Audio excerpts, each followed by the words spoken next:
អ្នកនយោបាយដែលជានិមិត្តរូបនៃការតស៊ូដើម្បីប្រជាធិបតេយ្យត្រូវតែក្លាហានត្រូវហ៊ានចេញមុខជំនួស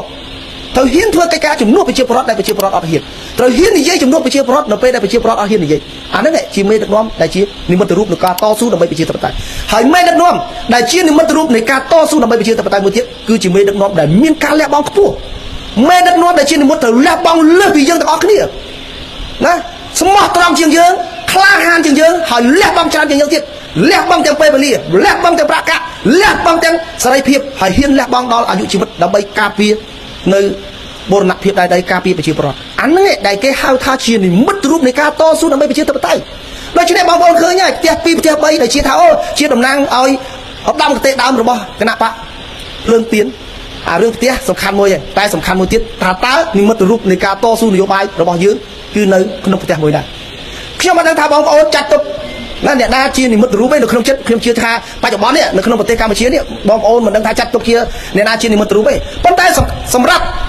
អ្នកគ្រប់គ្រងគណៈបកកម្លាំងជាតិសកម្មជនដាក់ដឹកនាំគ្រប់លំដាប់ថ្នាក់រហូតដល់មេដឹកនាំកំពូលរបស់គណៈបកកម្លាំងជាតិបានចាត់ទុកលោកគ្រូរងឈុនជានិមិត្តរូបនៃការតស៊ូដើម្បីប្រជាធិបតេយ្យនៅក្នុងប្រទេសកម្ពុជាជួយយកផ្នែកដឹកនាំគណៈបកកម្លាំងជាតិដល់ឲ្យខ្លះហើយដូច្នេះកម្លាំងជាតិបង្កើតឡើងដោយសាច់ឈាមបង្កើតឡើងស្នាដៃរបស់គណៈបករបស់សកម្មជនស្មោះត្រង់គណៈបកកម្លាំងជាតិបានកើតឡើងដោយឋានៈដឹកនាំគ្រប់លំដាប់ថ្នាក់ដែលស្មោះត្រង់ជាមួយនឹងគណៈបកភ្លើងទៀនឥឡូវនេះកម្លាំងជាតិមាននិមិត្តរូបនៃការតស៊ូនយោបាយដើម្បីជាតិដូច្នេះមានតែគណៈបកកម្លាំងជាតិតែមួយគត់ដែលជាគណៈបកបន្តនៅឧត្តមគតិនិងស្មារតីដើមរបស់គណៈបកភ្លើងទៀនកម្ពុជានៅកម្ពុជាដូច្នេះដើម្បីបន្តនៅស្មារតីដើមដើម្បីពួកយើងមានលទ្ធភាពបន្តនៅស្មារតីដើមរបស់គណៈបកភ្លើងទៀននៅក្នុងការការពារផលប្រយោជន៍ជាតិមាតុភូមិការពារប្រជាពលរដ្ឋការពារអ្នកទុនខ្សោយខ្ញុំសូមអំពាវនាវសារជាថ្មីម្ដងទៀតសូមឲ្យសមាជិកសមាជិកាក្រុមប្រឹក្សាឃុំសង្កាត់ដែលនៅក្នុងគណៈបកភ្លើងទៀនដែលកំពុងរក្សានៅឧត្តមគតិដើមគណៈបកភ្លើងទៀនចូលរួមបោះឆ្នោតគ្រប់គ្រងគណៈបកកម្លាំងជាតិដែលរក្សាស្មារតីដើមរបស់គណៈបកភ្លើងទៀនដែរចូលយកគណៈបកកម្លាំងជាតិអរគុណណាស់ហើយមករយៈចុងក្រោយខ្ញុំនៅមានរឿងមួយទៀតឥ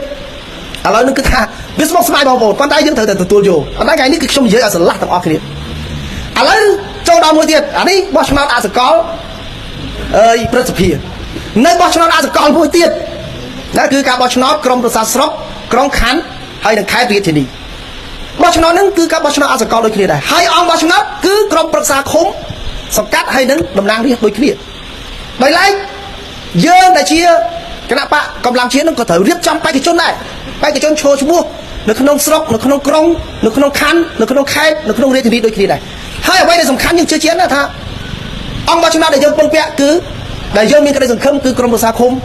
จอบชนะหนึ่งขนมคณะปะเรื่องเตียนปนแต่แล้วนึกกับปงแต่ไปเตียนไปตรงขึ้นนี่ให้มีปัญหาแล้วนึกมันตั้งท่าเถอะเตยเตียนหน้าเรียบการหน้าบางยีปีเรียบการไว้จะท่าบ่ตามเบะโดเจ้าหมายบ่ตามไม้เจ้าเบะโดบ่ตามเหมือนเนี้ยสกาคลุนไอนะเจ้าเรียบสการะมีในท่าบ่มอคณะปะกำลังเชียดได้ยื่นตั้งอ้อเคลียร์ตั้งท่าชีอันนักกฎในนักบรรโตเวรคณะปะเพลิงเตียนชีเนี้ยบรรโตสมาร์ทได้ดาวเอาด้ามมาเตะตามระบบคณะปะเพลิงเตียนตามปีตามตีเมาชีเนี้ยเป็นเชียร์ตั้งปะไตเป็นประกอบมีในท่าบอมโอนเนื่องเจ้าเนื่องพอประยาวมวยจุ่มล้วนเนื่องขนมคณะปะกอคอกรุงโกมาเส้นชีบอมโอนสำหรับจัดอันนั้นไปจุดจนนั่นเลยเตยโชว์มัวเนื่องคณะปะเซ่ชาวบ้านสมบูรณ์ใจช่วยบอมโอนให้จีโยไล่คงเตียนขี้เดียใช่ไหมชาวบ้านเชียร์บอมเจ้าเนื่องมันเนี่ยสิกาสมาร์ทได้ดาวมันจังกุ่มปุ่งแต่กึศวอดก็บอมมันเรื่องท่าเตยนาเลยคนใต้ชมจูนเชียยกบอลสำหรับบอลโอนจีบแท้คือไปจุดดับเบิ้ลสำหรับจัดท่าโชว์ด้วยทีน่ะการเปิดมันตะโบงนะเอาตามกระเตะจมูกนึงมันเนี่ยสกัดให้จังบานต่ำปีจังบานแต่เอาตามกระเตะจังบานแต่เอาตามกระเตะมันเนี่ยสกัดจังบานแต่ระดับเพียบถึงพอไปเลยชมเชียร์ท่ากลัวแต่บานบอลโอนแต่ซาแต่บอลโอนทีเนี่ยปรังทีเนี่ยไปคนใต้กันไหลกันแล้วบอลโอนบ่ซึ่งเชียร์บอลโอนบานวีเฮยนะบอลโอนมีกระดิ่งคนแต่เอาดังเตะบอลโอนคือจังบานที่เราไปบ่มร้าวพ่อไปย้อยไปเชียร์ปลอดพ่อไปย้อยเนี่ยตุนซ้ายพ่อไปย้อยไปเชียร์ปลอดในขนมมูลค่าบอลโอนคนแต่แบบเส้นจีบอลโอนบานเฮ้ยเสียแต่บอลโอนอดบานบ่มร้าวพ่อไปย้อยดอลไปเชียร์ปลอดเสียทีพ่อไปย้อยบอลโอนนึงมีระยะเวลมาใครเท่ใครอะไรนึกมันประกอบฮะนักกรมประชาคมบอลชอบเอาเดียดเล็บม้วนยังสังเกตใจแต่โชว์คณะปะมวยนัว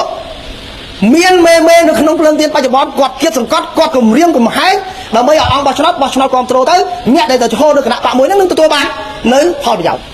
ហើយបើសិនជាគាត់មកសម្រេចចិត្តមកឈរនៅគណៈបកកម្លាំងជាតិនៅពេលហ្នឹង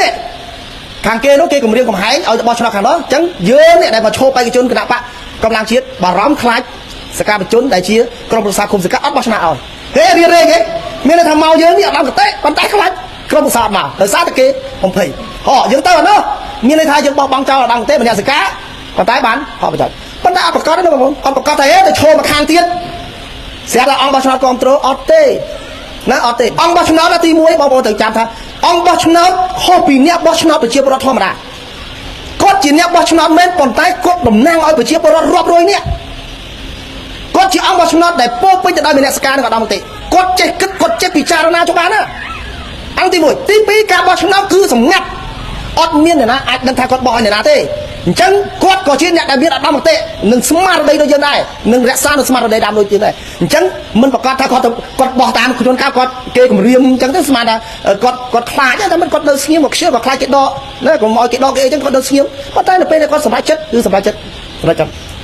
ផ្សេងតាមឧត្តមគតិរបស់គាត់ហើយអ្វីដែលសំខាន់បំផុត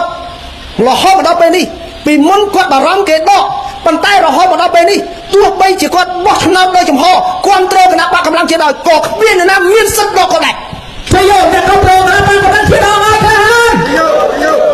ដូច្នេះគាត់ច្បាស់មកគាត់ឥឡូវខ្ញុំបញ្ជាក់ឲ្យបងប្អូនដែលជាបេក្ខជនទៅបញ្ជាក់ប្រាប់គាត់ទីនេះ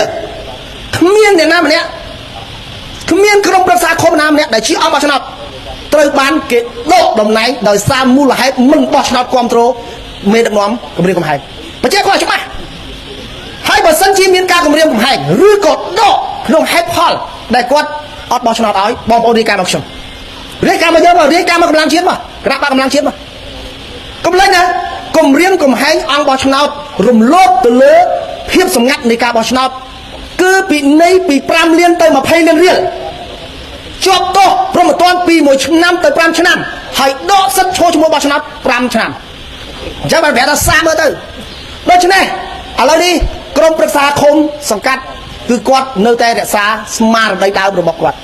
ក្រុមប្រឹក្សាឃុំសង្កាត់គាត់មានភាពរឹងមាំហើយក្រុមប្រឹក្សាឃុំសង្កាត់គាត់លែងខ្វាយខ្វល់ពីការដកហើយដូច្នេះខ្ញុំលើកទឹកចិត្តសូមឲ្យបងប្អូនដែលអ្នកស្រឡាញ់ប្រជាធិបតេយ្យពិតប្រាកដចូលរួមឈរឈ្មោះនៅក្នុងបញ្ជីតែមួយគឺបញ្ជីគណៈបកកម្លាំងជាតិ